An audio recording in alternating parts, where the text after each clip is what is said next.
Hey everyone, welcome back to Undercover Mysteries. Today, we've got 7 of the most jaw-dropping cave diving disasters you've ever heard of. Trust me, the stories only get crazier as we go along, so stick around till the end. You won't want to miss the last one.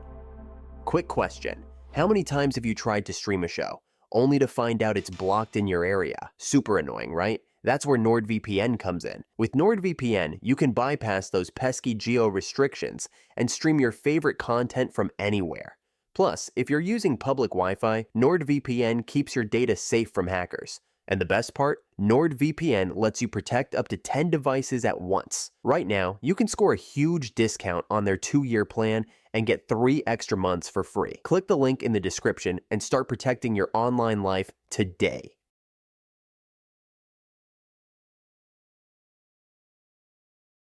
Nestled deep within the rugged landscapes of Norway's Rana municipality lies Plura Grata, the deepest and most extensive cave system in northern Europe.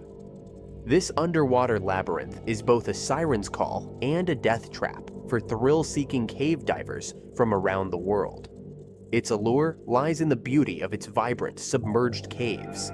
Yet beneath its surface, the Plura cave system hides a treacherous path that has claimed more than its fair share of lives, particularly during Norway's harsh winters when the surface of Lake Plura freezes over, encasing the entrance in a formidable barrier of ice. On February 6, 2014, 5 Finnish divers, seasoned veterans of the sport, embarked on a mission that would test their courage, skill, and resolve to the utmost limits. These men were not newcomers to the dangers of cave diving. They had faced the perils of the deep before, navigating through some of the most challenging underwater passages in Europe. However, this dive was different. It was to be the culmination of their experiences, pushing the boundaries of human endurance and testing the very limits of what was possible beneath the earth. Their destination was Steinaflaga, a remote and perilous cave within the Plura system, accessed only through a network of narrow underwater tunnels. The dive was planned to take approximately 5 hours, with the men descending to depths exceeding 130 meters, far beyond the comfort zone of even the most experienced cave divers. For most amateur divers, an hour at 30 meters would be considered a significant achievement. But for these 5 men, this dive was an opportunity to achieve something extraordinary, something few others could claim. The expedition began in the early morning hours, with the men cutting a triangular hole in the ice covering Lake Plura. They slipped into the icy depths, encased in waterproof dry suits and laden with advanced diving equipment designed to withstand the extreme pressures and temperatures they would encounter. From the moment they entered the water, the risks were evident. The deeper they dove, the colder and darker the water became, the tunnels narrowing to the point where even a slight mistake could mean disaster. Jagged rocks protruding from the cave walls threatened to tear through their suits and equipment, while the ever-present danger of hypercapnia, a potentially deadly buildup of carbon dioxide, loomed large over the entire expedition. Patrick Grankvist led the group, a seasoned diver who, along with 2 others, had discovered the passage between Plura and Steinaflaga the previous year. His close friend, Jari Hinen, accompanied him, attempting the full traverse for the first time. The dive began smoothly, with the men descending into the inky blackness of the cave, their path illuminated only by the beams of their flashlights. But as they reached the deepest section of the cave, 110 meters below the entrance, disaster struck. Grankvist realized that Hinen was no longer behind him. Panic gripped him as he circled back, searching desperately for his friend. When he finally found Heinen, he was trapped in a narrow section of the cave, ensnared by a cord from his diving equipment. Heinen was signaling frantically with his flashlight, the only way he could communicate his distress in the pitch-black water. Grankvist knew the danger his friend was in. Heinen was panicking, his breathing becoming erratic, which meant he was at serious risk of hypercapnia. Grankvist acted quickly, attempting to calm Heinen and offering him a gas cylinder to help reduce the carbon dioxide in his system. But as Heinen tried to switch mouthpieces, tragedy struck. His panic overwhelmed him, and he began to gasp for air, inadvertently inhaling water instead. Grankvist could only watch in horror as his friend drowned before his eyes, his struggles growing weaker until finally he was still. The shock of witnessing his friend's death was overwhelming, but Grankvist knew he had to control his own emotions and breathing to avoid the same fate. He could not afford to panic, not now, not here, deep within the heart of the cave. After a futile attempt to free Hinen's body, he realized he had no choice but to continue towards Steinlaflaga. The journey ahead was fraught with danger. Not only did he have to navigate the treacherous tunnels, but he also faced the risk of decompression sickness, a potentially deadly condition that could strike if he ascended too quickly after spending so much time at such extreme depths. As Grankvist pressed on, the second team of divers, led by Visa Ranin, was following behind. Ranin was the first to encounter Hinen's body, and he was faced with a gut-wrenching decision: turn back or continue. After weighing his options, he chose to press on, but the delay in navigating around the body added several hours to his decompression time. When Ranin finally surfaced, he was in agony, suffering from the early stages of decompression sickness. The pain in his joints, a common symptom of the condition, grew worse with each passing hour, a grim reminder of the dangers they faced in the depths. Meanwhile, the third diver, Jari Uzumaki, was dealing with his own nightmare. Upon discovering Hinen's lifeless body, Uzumaki panicked, his mind overwhelmed by the sight of his dead friend. In his terror, he overloaded his rebreather with carbon dioxide, a mistake that would prove fatal. Despite the efforts of the fifth diver, Kai Kanan, to assist him, Uzumaki could not regain control and drowned just 20 meters from where Hinen's body lay. Kanan, shaken but determined to survive, made the grueling journey back to the starting point, breaking through a thin layer of ice as he finally resurfaced nearly 11 hours after the dive began. All three surviving divers were immediately hospitalized with decompression sickness, their bodies racked with pain from the bends. Local authorities took their statements, and the Plura cave system was temporarily closed to prevent further tragedies. The loss of Hinen and Uzumaki sent shockwaves through the Finnish diving community, and word of the disaster soon reached Sami Pakarinen, a diving instructor and close friend of the deceased, who was teaching in Mexico at the time. Pakarinen spent hours on a Skype call with British cave diver Rick Stanton, a man renowned for his rescue and recovery work in some of the world's most dangerous underwater caves. Stanton had already heard about the accident and was preparing to assist in retrieving the bodies of the two divers. 2 weeks later, he, along with divers John Volin and Jason Mallison, made the arduous journey to Norway to begin the recovery operation. However, the mission proved more challenging than anticipated. The narrow passage where Hinen's body was lodged blocked access to Uzumaki, making it impossible to reach him from the Steinlaflaga side of the tunnel. The divers considered returning to their point of origin and attempting to dive backward through the system, but the risks were too great. The recovery was called off, and the Norwegian police declared the operation too dangerous to continue. Devastated by the failure, but resolute in his determination, Grankvist made a solemn promise to Hinen's widow. He vowed to bring her husband's body back, no matter the cost. It was an unspoken code among divers. No one gets left behind, not even in death. This was a promise Grankvist intended to keep. Quietly, the surviving divers began planning a second unauthorized recovery mission. They knew that they would be denied permission if they asked, so they kept their preparations secret. On March 22, 2014, a team of 27 divers descended on Plura. This time, the operation was meticulously planned. 2 teams of support divers worked in the shallower areas of the cave, ensuring that the main team had everything they needed for the deep dive. Grankvist, Pakarinen, and Kanan were the ones who would go deep, risking everything to retrieve the bodies of their fallen friends. Volin, still recovering from his own injuries sustained during the previous attempt, managed surface operations, coordinating the efforts of the entire team. The recovery mission was grueling and fraught with danger, but after 3 days, the bodies of Jari Hinen and Jari Uzumaki were finally brought to the surface. The Norwegian police, while pleased that the bodies had been retrieved, made it clear that several rules had been broken in the process. But for the surviving divers, those concerns were secondary to the fulfillment of their vow.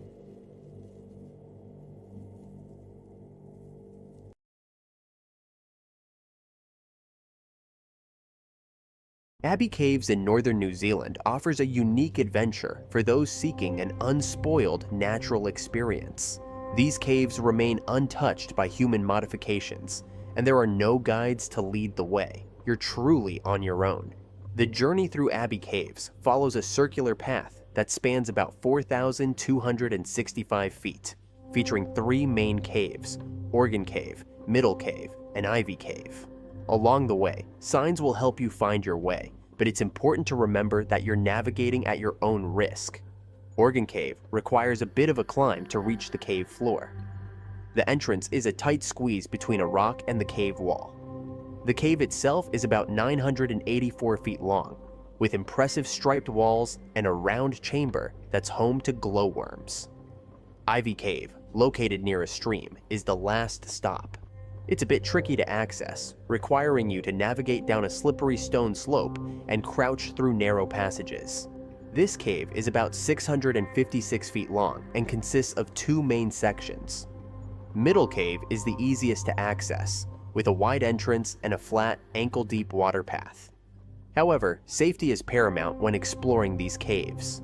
The underground environment can be unpredictable, with risks like sudden water rises and falling rocks, particularly at the entrance to Organ Cave. On May 9, 2023, the students of Whangarei Boys High School in northern New Zealand were filled with anticipation. It was not an ordinary school day. 15 students and 2 teachers were about to embark on an outdoor education trip to Abbey Caves Reserve. Among them was 15-year-old Karnan Patara, a bright student eager to explore the wonders of the caves. The trip was supposed to be a day of adventure and learning, but it would soon turn into a tragic event that would deeply affect the entire community. The day started like any other, with the students gathering at the school early in the morning. They were all excited, chatting about the day ahead and what they might discover in the caves.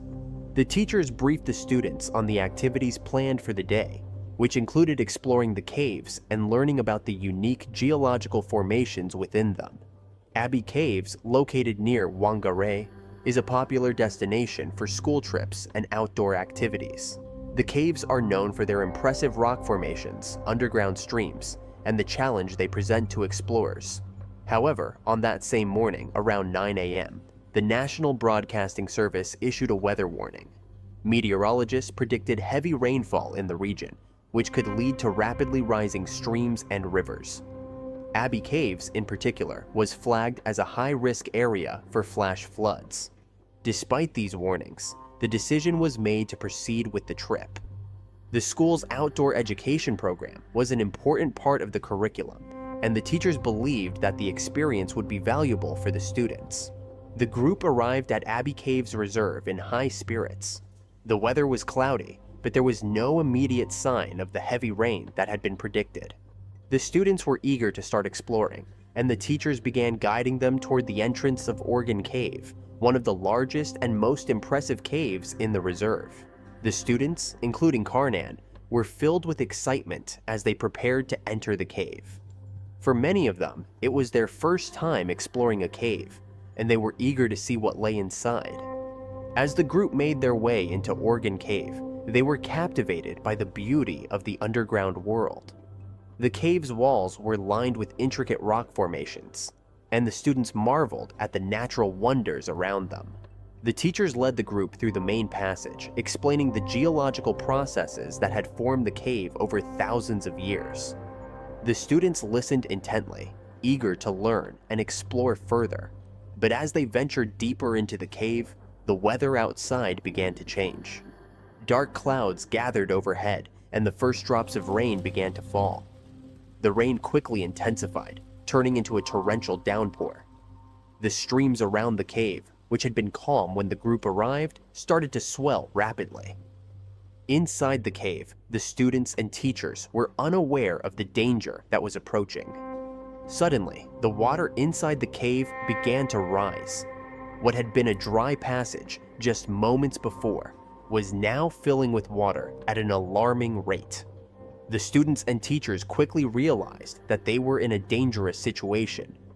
Panic set in as the water continued to rise, and the group scrambled to find higher ground. The cave, which had seemed like a safe place to explore, was now turning into a trap. Karnan, along with his classmates, tried to stay calm as they navigated the rising water. The teachers did their best to keep the group together, urging the students to move quickly and stay close. But the water was rising too fast. The current became stronger, making it difficult to maintain balance. The students, some of whom were not strong swimmers, struggled to keep their heads above water. As the group moved through the cave, the water level continued to rise, reaching their waists, then their chests, and finally their necks. The situation was dire. In the chaos, Karnan lost his footing and was swept away by the powerful current. Despite the efforts of his classmates and teachers to reach him, the water was too strong. Karnan was carried deeper into the cave, where the current made it impossible for him to escape. The group, now realizing that one of their own was missing, was filled with fear and desperation. Outside the cave, a construction worker named Caleb Salisbury was going about his day, working on a nearby project. As the rain intensified, Caleb noticed the unusual amount of water accumulating around the site. He then saw a group of young boys running toward him, clearly distressed. The boys had managed to escape the cave and were frantically seeking help. Caleb, understanding the urgency of the situation, immediately stopped what he was doing and called emergency services. Caleb didn't hesitate to act. After making the call, he joined the boys and rushed to the entrance of the cave, where he saw one of the teachers inside struggling to rescue the remaining students. Emergency responders arrived on the scene within minutes.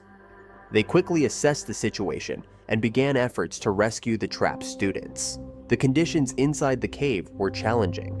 The rescue teams worked tirelessly, but the cave's narrow passages and the powerful current made their task extremely difficult. The teacher inside the cave managed to rescue several students, pulling them from the water and guiding them to safety. But when he realized that Karnan was still missing, he was devastated. The weight of the tragedy bore down on him, and he was left heartbroken and guilt-ridden. As news of the incident spread, search and rescue teams continued to look for Karnan. They used specialized equipment to comb through the cave and surrounding areas, hoping to find him. The search went on for hours, with the rescue teams refusing to give up. But as the day wore on, hope began to fade. After more than 6 hours of searching, the decision was made to pause the search for the night due to the dangerous conditions. The rescuers were exhausted, and the rising water made it too dangerous to continue. Later that night, the search resumed, and tragically, Karnan's lifeless body was found. He had been swept away by the floodwaters, and his young life was lost. A helicopter was used to recover his body and transport him from the site. The discovery of Karnan's body was a devastating blow to the community, and the loss was felt deeply by everyone involved.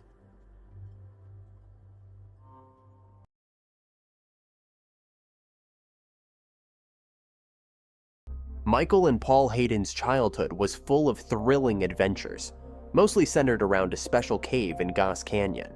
This cave wasn't just any old hole in the ground. For the Hayden kids, it was a world of fun and mystery.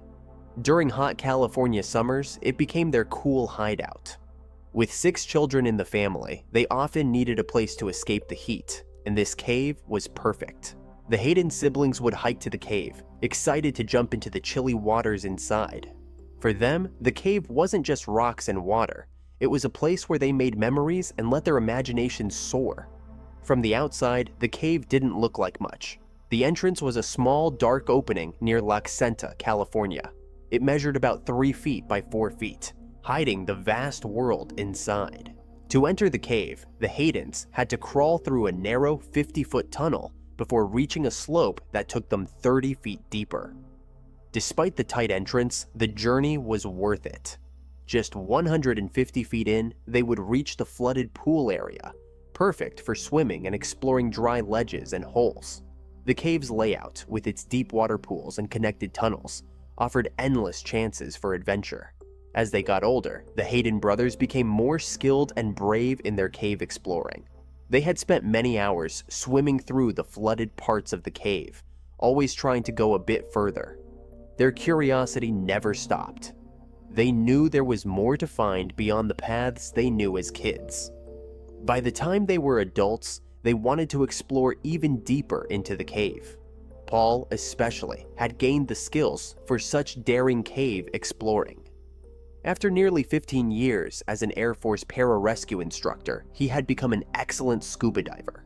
His job in the elite pararescue team required him to be ready for anything, and his careful planning and skills had made him well respected.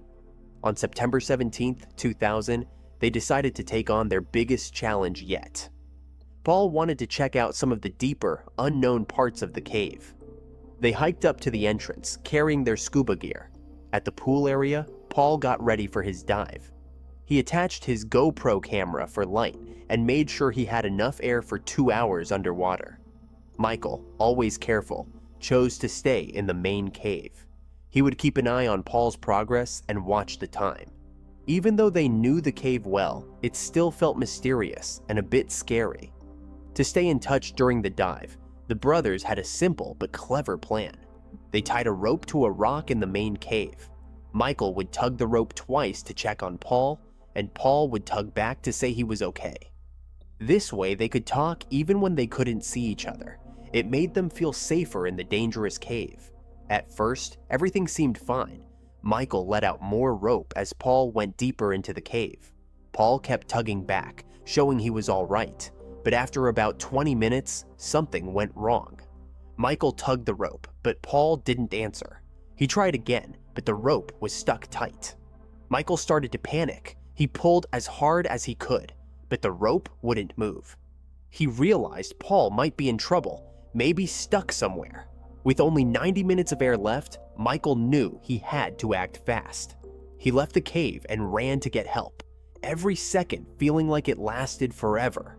Michael burst into the Senta Valley Sheriff's office, his voice shaking as he told them what happened. The sheriff's department knew it was serious and acted quickly. They called the LA County Sheriff's Department and the Mantro Search and Rescue Team. Using special vehicles, they raced across the rocky valley to the cave. They were all ready to do whatever it took to save Paul. When they got to the cave, they jumped into the water right away. They hoped they could still find Paul alive. The rescue team worked fast, knowing every minute counted. They searched the underwater tunnels, looking for any sign of Paul. The cave story that had started as an exciting adventure had turned into a tense rescue operation, with Paul's life hanging in the balance. Paul was excited to check out new parts of the cave he hadn't seen before. The cave wasn't just a natural hole, it was part of an old water well system from 1915. Over time, the cave had changed due to water, erosion, and man-made tunnels for getting water. This history made the cave more interesting, but also more dangerous. The well had been left alone for years, leaving the caves and shafts full of water and bad air. The deep pools in the cave were 100 feet deep, and the tunnels between them were small and risky. The old well shafts, built to get water, were now filled with dirt and rocks, making the place even more dangerous. As Paul swam through the front caves and tunnels, he got to one of the narrow well shafts. It was only 3 feet wide, barely enough room for Paul and his scuba gear. Using his camera light, Paul saw an air pocket at the top of the shaft, a shiny spot that showed there was air to breathe above. Even though Paul was good at scuba diving, he didn't know much about cave diving, which is much harder and riskier. His family said Paul usually used a lighter to check if the air was safe before taking out his breathing tube, but this time he didn't do this important check. A big mistake that would end badly. Paul's GoPro recorded him coming up into the air pocket. The camera's light showed the shaft's walls as Paul took out his breathing tube to take a breath. But right away, something went very wrong. The video showed Paul going back under the water, not trying to put his breathing tube back in. He went limp and sank to the bottom of the shaft, not moving. Above, Michael waited nervously, not knowing his brother had already died in the dangerous cave. When Michael realized what happened, it hit him hard. Paul was gone, and there was nothing he could do to change it. The big question was, how could one breath of air be so deadly? The answer is in the air Paul breathed in.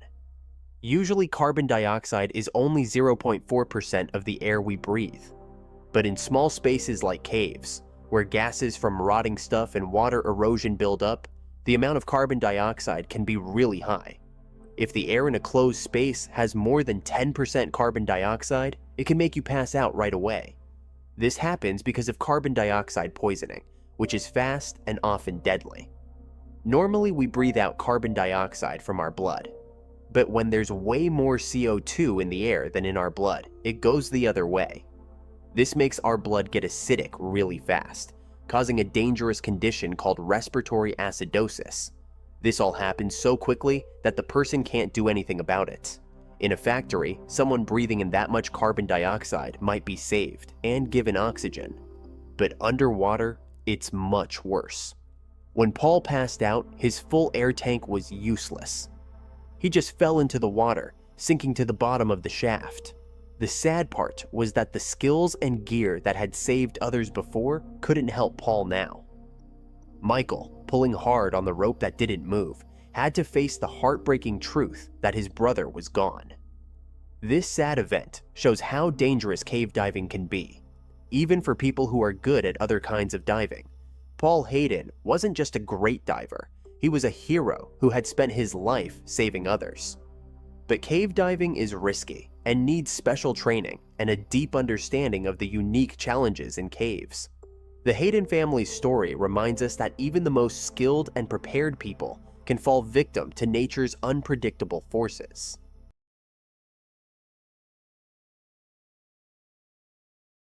The Wayanapanipa Caves in Hawaii are one of the coolest places to swim in the world. Every year, tons of tourists come to these calm waters, amazed by how beautiful and untouched they are. They're looking for an awesome adventure, but many don't know about the sad things that have happened in these caves. People love the caves because they're away from busy tourist spots and have lots of amazing natural sights. They're a hidden treasure for those who want to explore more of the island. The Wayanapanipa Caves, tucked in this perfect setting, have warm, shallow waters surrounded by cool rock shapes. These quiet pools are great for relaxing and taking in the sights, but for the daring, they're an exciting challenge. The bravest visitors dive into the caves, eager to check out the underground passages and find hidden secrets. One of these brave explorers was Gregory Wilhelm, a 33-year-old outdoor lover from Novato, California. Gregory had loved nature since he was a kid. He spent loads of time hiking, camping, and going on road trips, always looking for new places to explore. His love for the outdoors grew even more during his time in Boy Scouts and summer camp programs. There, he learned to really appreciate nature and made great friends along the way. On January 29th, 2017, a sunny Sunday afternoon, Gregory was in Hana, Maui with 3 of his buddies. They had been swimming and chilling in Wayanapanipa State Park, enjoying the beautiful surroundings. Later that day, they decided to kick it up a notch and explore the nearby caves. We're not sure if they planned this or just decided on the spot, but they didn't have proper diving gear. This suggests they might not have fully understood how risky it could be. Like many others before them, the group jumped into the cool water near the cave entrance. They enjoyed the refreshing dip while keeping an eye on the light coming in from above. The calm water and beautiful surroundings made it easy to forget about possible dangers below. The caves look inviting, but they're known for being confusing, with twisty passages and water levels that can change quickly. But the thrill of exploring often beats caution, and Gregory, driven by his adventurous spirit, decided to swim deeper into the cave. Gregory and his buddy went deeper into the cave, leaving the 2 girls at the entrance. They only had a phone light in a plastic bag to see. This showed they weren't really ready for what was ahead, but that they were excited to explore, so they kept going into the unknown. As they went further, the water got higher, up to their waists. They came to a big rock blocking the way. Under it was a deep spot where experienced divers like to go. Gregory and his friend didn't have diving gear, but they decided to take a quick dive anyway. They planned to come up after a minute, but they quickly saw the water was much deeper than they thought, and it was super dark all around. Even though things looked scary, Gregory's curiosity won. He really wanted to see what was ahead. He always loved adventure. His friend got scared and swam back to safety. Gregory had gone too far into the cave, not knowing his friend had left. The darkness that seemed cool at first turned into a confusing maze. Gregory was now alone and in trouble.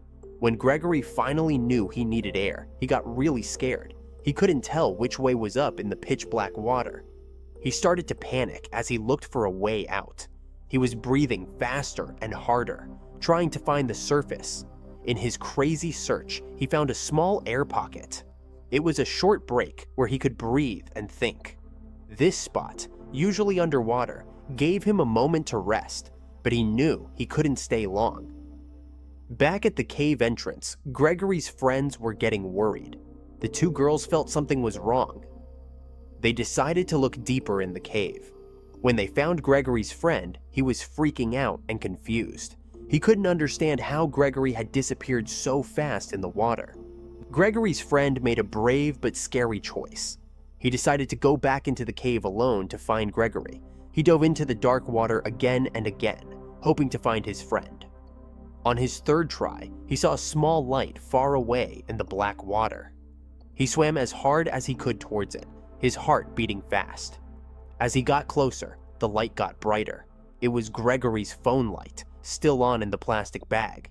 But Gregory wasn't there. His friend felt awful. He had tried so hard, but found nothing. Worried about his own safety, he quickly swam back to the cave entrance. The two women were waiting there. They grabbed the phone and ran out of the cave to call for help. The Hana Fire Department came fast. They called a rescue team to help look for Gregory, but finding him wasn't going to be easy. The Wayanapanipa caves are known for changing water levels and being super dark. Even good divers can get lost in there. Gregory was brave and strong, but the cave was too much for him that day. The rescue teams looked everywhere in the cave, hoping Gregory was still alive. Sadly, they couldn't find him in time. After searching for what felt like forever, they found his body deep in the cave, 75 feet down. Reports suggest Gregory got lost in a tight space full of rock and water. He couldn't tell which way to swim, making him panic more with each try. He kept diving back and forth, but couldn't find a way out. Even for a smart guy who swam well, this was a tough spot. After what felt like forever searching wildly, he saw a glimmer of hope, a passage ahead. But Greg's luck ran out. He picked the wrong path, making things worse. He tried to go back, but it was too late. Time was up, and he couldn't break free. Despite his brave efforts, he couldn't escape, and the darkness below swallowed him. When the rescue team found his body later, they saw that he had floated 75 feet deep into the cave. What happened that day shows how dangerous even beautiful places can be. Gregory Wilhelm's life ended too soon because of curiosity, bravery, and the dangerous nature of the Wayanapanipa caves. His story reminds us how risky it can be to explore unknown places. It's a warning for anyone who might want to do something similar.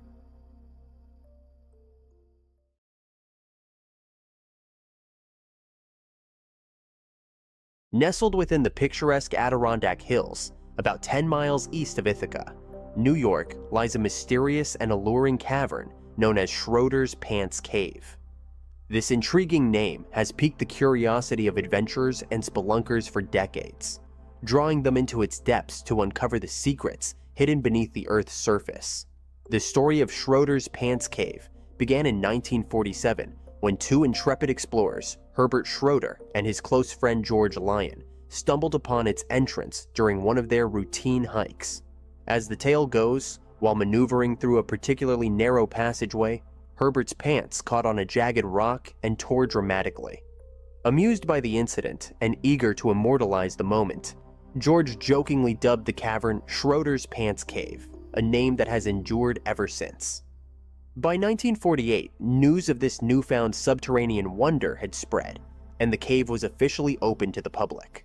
enthusiasts flock to experience its winding passages and hidden chambers, making it one of New York State's most popular spelunking destinations. The cave's intricate network of tunnels, with evocative names like the Lemon Squeeze, Gun Barrel, and Z-Turn, offered challenges and breathtaking beauty to those brave enough to explore them. However, beneath its enchanting facade, Schroeder's Pants Cave held dangers that would forever alter its history.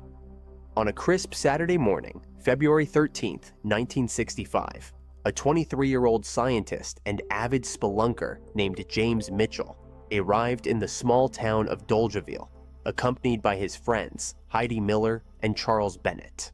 The trio, filled with anticipation and excitement, planned to spend the day delving into the depths of Schroeder's Pants Cave, eager to chart new territories and revel in the cave's natural splendor. Before embarking on their expedition, they intended to meet George Lyon to discuss the day's plans and gather recent updates about the cave's conditions. Unfortunately, George was away, and the trio proceeded without crucial information about the recent thaw that had caused icy meltwater to surge through the cave's passages. Undeterred, James, Heidi, and Charles entered the cave, navigating through its dark and narrow corridors with practiced ease. They squeezed through the tight confines of the Lemon Squeeze, carefully edged along the Gun Barrel, and twisted through the Z-Turn, eventually arriving at a spacious central chamber that echoed with the distant sound of rushing water. In the heart of this chamber lay a formidable challenge. A vertical shaft plunging 80 feet into the darkness below, with a small but relentless stream cascading down its length. The water, freshly melted from winter's grip, was bone-chillingly cold, adding an extra layer of peril to the descent. Eager to explore further, James volunteered to rappel down the shaft, while Heidi and Charles remained above to manage the safety lines. Equipped with a sturdy harness, a reliable foot strap, and a determined spirit, James began his descent into the abyss, the sound of water growing louder as he ventured deeper. Midway down, disaster struck. James's rope became entangled around a protruding rock, halting his progress and pinning one of his arms against the cold, wet wall of the shaft. The relentless stream of icy water battered him from above, rapidly sapping his body heat and strength. Despite his efforts to free himself, the combination of numbing cold and the rope's tension rendered him immobile. Sensing the gravity of the situation, Heidi and Charles sprang into action, desperately attempting to haul James back up to safety. They pulled with all their might, but the slippery, wet ropes and James's compromised position made it an arduous task. All the while, James remained remarkably calm, shouting up words of encouragement and insisting he would find a way out.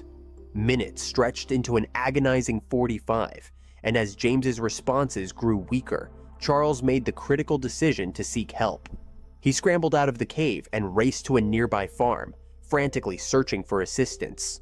Due to the remote location and lack of immediate rescue services, it took precious hours before a specialized cave rescue team from Washington, D.C. could be dispatched, flying in on a military aircraft to aid in the operation. By the time the rescue team arrived and navigated the treacherous passages to reach James, it was too late. The unforgiving cold and relentless water had claimed his life, casting a somber shadow over the once enthusiastic expedition. Retrieving James's body proved to be an immense challenge. The narrow confines of the shaft, coupled with the continuous flow of water and unstable walls, made extraction dangerous for the rescuers themselves. After several days of exhaustive and risky efforts, the decision was made to seal the shaft, leaving James to rest within the depths he so passionately sought to explore. A memorial stone was later placed at the cave's entrance, honoring his adventurous spirit and tragic end. The incident sent shockwaves through the caving community, highlighting the inherent dangers of spelunking and the critical importance of proper preparation and safety measures. Discussions arose about the need for trained rescue teams to be readily available near popular caving sites, and for explorers to be better equipped to handle unexpected hazards such as sudden floods and hypothermia. Decades later, in a poignant turn of events, George Lyon's grandson, Christian, took it upon himself to bring closure to the lingering sorrow surrounding Schroeder's Pants Cave. With the blessing of James Mitchell's family and the support of a dedicated team of experienced cavers, Christian organized a mission in 2006 to recover James's remains and provide a proper farewell. The expedition was meticulously planned, utilizing advanced equipment and techniques that had evolved since the 1960s. After hours of careful navigation and excavation, the team successfully retrieved James's remains, allowing his family and friends to finally lay him to rest with dignity and peace. Today, Schroeder's Pants Cave stands as both a testament to nature's breathtaking beauty and a solemn reminder of the risks that come with exploring its hidden wonders. The cave continues to attract adventurers, now equipped with enhanced knowledge and respect for the subterranean world. James Mitchell's legacy lives on, inspiring a generation of explorers to pursue their passions with courage, preparedness, and a profound appreciation for the mysteries that lie beneath our feet.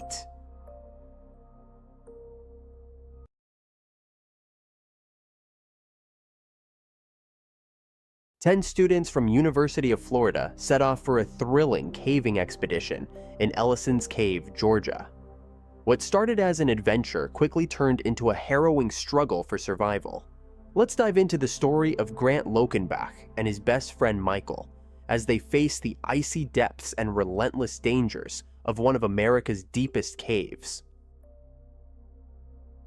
On February 12, 2011, with winter still gripping the land with an icy chill, 10 students from the University of Florida embarked on what they believed would be an exhilarating caving expedition. The group, composed of 5 boys and 5 girls, was led by 20-year-old Grant Lockenbach, who was eagerly anticipating his upcoming birthday. Among the group was Michael, Grant's close friend and fellow adventurer. The two shared a bond forged through their academic pursuits, Christian faith, and love for thrilling activities such as rock climbing, skydiving, wake surfing, and caving. Their destination was Ellison's Cave, located in Walker County on Pigeon Mountain, Georgia. Known for its depth and challenging terrain, Ellison's Cave is the 12th deepest cave in the United States and features the Fantastic Pit, the deepest unobstructed pit in the country, nearly twice as tall as the Statue of Liberty. The students were undeterred by the cave's reputation, confident in their skills, and excited for another adventure. The group departed on February 11th, traveling over 400 miles to reach Georgia.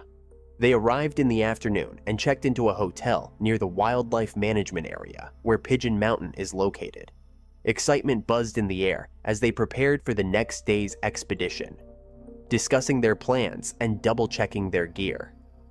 On the morning of February 12th, the students dressed in casual clothing packed their caving equipment and left their phones behind.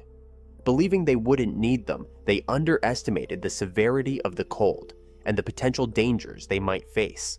As they ascended the mountain, the temperature continued to drop, but their excitement kept them moving forward. Grant and Michael, seasoned adventurers, reassured their friends that everything would be fine. After nearly an hour of hiking, they reached one of the cave's narrow entrances. The opening was small and jagged, allowing only one person to pass through at a time. Despite its intimidating appearance, the darkness beyond beckoned to them, promising the thrill of exploration. One by one, they squeezed through the entrance, their headlamps cutting through the darkness. Inside, the cave revealed an otherworldly beauty. Stalactites and stalagmites adorned the cavern, and the walls sparkled with mineral deposits. However, the biting cold was a constant reminder of the cave's harsh conditions. In summer, the cave's temperature hovers around 56 degrees Fahrenheit, but in winter, it felt like an icy tomb. The group decided to limit their exploration to a small section of the cave to avoid the worst of the cold. Their plans were abruptly disrupted when one student's backpack slipped and fell into the warm-up pit, a vertical drop of 125 feet. Although not as deep as the Fantastic Pit, it was still a significant and dangerous descent, especially given the freezing conditions exacerbated by a nearby waterfall. The backpack contained vital supplies, and the group felt retrieving it was necessary. Grant, as the leader, volunteered to go after the backpack. His friends urged him to reconsider, sensing the potential danger, but he insisted he would be fine. Determined, he began his descent into the pit, using a rope to lower himself into the abyss. As Grant descended, the cold grew increasingly intense. His shivering became more pronounced, but he pressed on, encouraged by the voices of his friends above. The sound of the waterfall grew louder, a constant reminder of the treacherous conditions. Halfway down, he encountered the full force of the waterfall, which drenched him in icy water. The shock of the freezing water caused him to lose control, and his harness and rope malfunctioned, leaving him entangled and unable to move. Panic set in as Grant struggled to free himself. His screams for help were drowned out by the roar of the waterfall, but his friends heard his faint cries and called back, urging him to stay calm. Michael, without hesitation, strapped himself to the same rope and began his descent to rescue Grant. Michael reached Grant, who was by now nearly incapacitated by the cold. He was shivering uncontrollably, his movements slow and his words incoherent. Michael tried to free Grant, but he too became entangled and was soaked by the freezing water. Both were now trapped, unable to move up or down the rope. Above, the rest of the group was frantic. Some stayed to provide encouragement, while others hurried out of the cave to seek help. They retrieved their phones and contacted the authorities at 2:19 p.m., explaining the dire situation.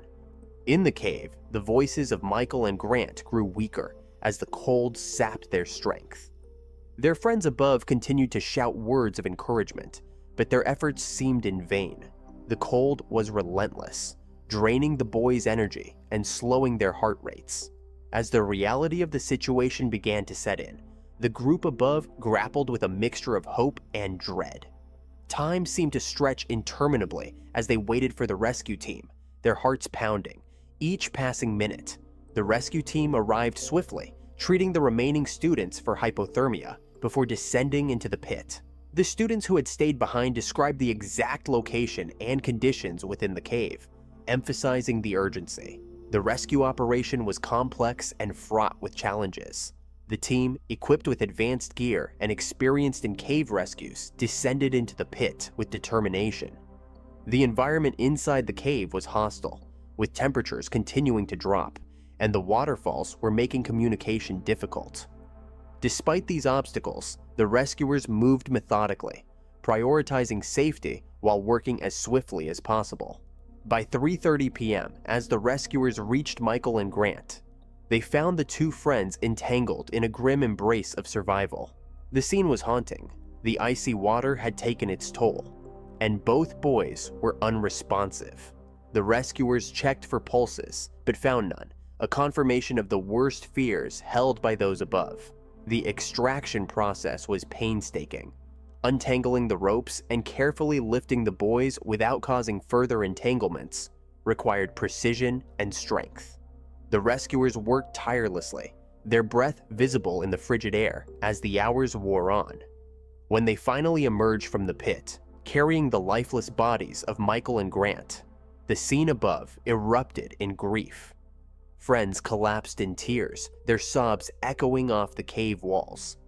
In the aftermath, the surviving students were treated for hypothermia and shock.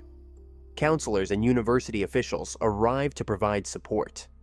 But the emotional wounds were deep. The loss of Grant and Michael left a void that would be felt long after the immediate horror had faded. Their story became a powerful testament to the unpredictability of nature and the limits of human endurance. Subscribe our channel if you liked our content. With that being said, I'll see you for the next one.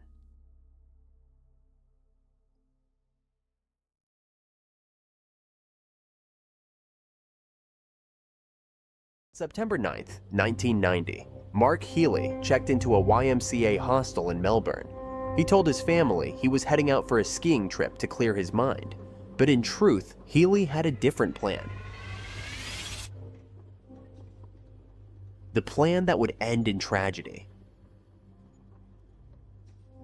Healy had two loves in life, the thrill of adventure and the joy of teaching.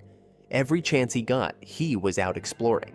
Australia was his favorite destination, and he had embarked on countless expeditions across Tasmania and Western Australia. Whether he was skiing down snowy slopes, navigating through caves, or hiking along rugged trails, Healy lived for the excitement of the great outdoors. Over the years, he honed his skills and became quite the expert, always seeking the next adrenaline rush and the beauty of uncharted territories. But just as much as he loved his adventures, Healy was passionate about teaching. He often said that educating young minds was his true calling. His dedication to his students was evident in everything he did. He believed in the power of education and inspiring the next generation. So when the school where he taught announced a special excursion to encourage students to embrace adventure, Healy was over the moon. The cherry on top was when he was selected to lead the trip. It was the perfect blend of his two great loves, adventure and teaching. He couldn't have been more excited, not knowing the dark twist this journey would take. The students were told this trip wasn't for those with weak hearts. The itinerary included rock climbing, whitewater rafting, and cave exploration. Despite the stern warning, many students eagerly signed up. They were drawn to the thrill and the promise of a memorable experience. One of the places they planned to explore was the Mystery Creek Cave, nestled within Southwest National Park. Although ideal for beginner cavers, it was not without its risks. There were hidden dangers, and a lack of caution could turn a thrilling adventure into a deadly one. Nonetheless, with his extensive experience, Healy felt confident in his ability to lead the students safely through the cave. On the morning of July 2nd, 1990, 19 students eagerly gathered for the expedition. They were buzzing with excitement, chatting about the adventure that awaited them. 8 of them were particularly excited about the cave exploration. They had heard stories about the cave's beauty and were eager to see it for themselves. Knowing the potential risks, Healy enlisted the help of another teacher, Joanne, and a seasoned colleague, Danielle. He wanted to ensure that the students were well supervised and safe at all times. By noon, the group was on their way, ready for an adventure despite the gloomy, rainy weather. They were well prepared with sturdy boots, helmets, and wetsuits, ensuring they could handle the challenges ahead. As they approached the entrance to Mystery Creek Cave, they met a man who had just excited. He was drenched and looked weary. He warned them that the cave was flooded up to his boots due to the heavy rain and suggested they come back another day. He shared his concern about the rising water levels and the potential danger, but Healy, confident in his expertise, decided to proceed. He believed he could guide the students through the cave safely. He had faced challenging conditions before and trusted his skills and judgment. Inside, the cave was even more breathtaking than they had imagined. The walls were adorned with glowworms, casting a magical luminous ambiance. However, they soon encountered rising water levels to cross safely. Healy demonstrated a clever technique he had learned from his many expeditions. They would form a human chain with the strongest students at each end and Healy in the middle. Where the water was deepest, those not in the chain would hold onto it as they crossed. This method worked perfectly, and the students found it both effective and enjoyable, eager to use it again. By 4:30 p.m., they reached a narrow section known as the Matchbox Squeeze. This part of the cave was notoriously tight, requiring them to wriggle through to continue on their path. It was a challenge, but they were up for it. On the other side, they moved towards the cave entrance via the laundry chute. As they progressed, Healy noticed the sound of water was getting louder, indicating rising pressure. The noise of the flowing water echoed through the cave, creating an ominous soundtrack to their journey. He decided they needed to use the human chain technique again to cross safely. The students enthusiastically formed the chain, but this time, the water was up to Healy's knees, and the current was stronger. They began crossing, but the first student, a petite girl, almost fell due to the current. Healy caught her just in time, and she made it across safely.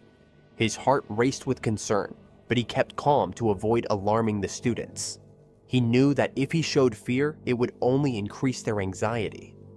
The next students started crossing, encouraged by Healy and the others. They cheered her on, providing words of encouragement and support. Just as she was about to reach the other side, the current pulled her down. She screamed for help, and Healy knew he had to act quickly. Her friend and one of the teachers, Joanne, rushed to save her, but the current pulled them too. The situation was becoming increasingly dire. Healy realized he needed to get the remaining students to safety first. He couldn't afford to lose any more time. He let them out of the cave quickly, urging them to stay close and move swiftly. The rain had made the ground slippery, and they had to be careful with each step. Once the students were safe, he returned to search for the missing 3. Hours passed with no sign of them. Authorities arrived, finding Healy devastated.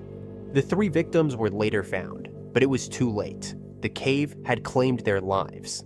Despite the tragedy, Healy was hailed as a hero. People praised his efforts, acknowledging the bravery and dedication he had shown. He had done everything in his power to ensure the safety of the students. But Healy couldn't shake the guilt. He felt responsible, believing he could have done more to prevent the loss. The weight of the tragedy pressed heavily on him, haunting his every thought. 2 months later, unable to cope with the pain, Healy packed some gear and told his family he was going skiing. They wished him well. Unaware of the turmoil he was facing, he checked into the AMK hostel in Melbourne. In a moment of despair, he climbed to the 10th floor and ended his life. The loss of Healy was a devastating blow to those who knew him. He had been a source of inspiration and strength, and his absence left a void that could never be filled. This urge of adventure reminds us about a similar incident that took place in history. Ignoring all caution, one man, driven by a thirst for discovery, ventured into an uncharted passage that turned their fun camping trip into a chilling nightmare. You should check it out. Subscribe our channel if you liked our content. With that being said, I'll see you for the next one.